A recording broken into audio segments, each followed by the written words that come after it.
এবারের বিশ্বকাপে দলগুলোকে 10 জন নিয়ে খেলতে হতে পারে। নির্দিষ্ট খেলোয়াড়কে মাঠের বাইরে থাকতে হতে পারে 1 মিনিট।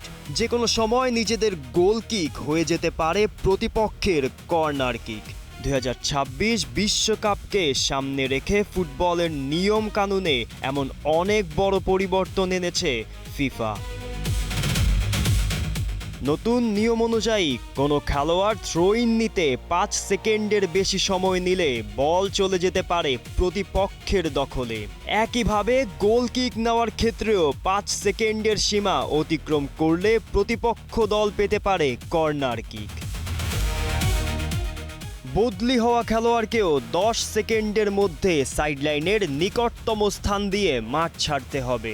নির্ধারিত সময়ের মধ্যে মাঠ না ছাড়লে বদলি খেলোয়াড় অন্তত 60 সেকেন্ড অর্থাৎ 1 মিনিট মাঠে প্রবেশ করতে পারবে না এবং দলকে খেলতে হবে 10 জন নিয়ে। চিকিৎসার জন্য ফিজিও মাঠে প্রবেশ করলে সংশ্লিষ্ট খেলোয়াড়কে 1 মিনিট মাঠের বাইরে থাকতে হবে। যদিও গোলরক্ষক গুরুতর চোট কিংবা বিশেষ কিছু পরিস্থিতিতে এই নিয়মের ব্যতিক্রম থাকবে।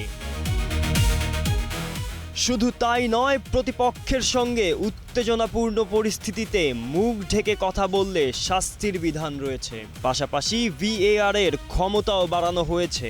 এখন কর্নার কিকের সিদ্ধান্ত এবং 2 হলুদ কার্ডে লাল কার্ড পাওয়ার ক্ষেত্রেও নির্দিষ্ট পরিস্থিতিতে ভিডিও পর্যালোচনার সুযোগ থাকবে।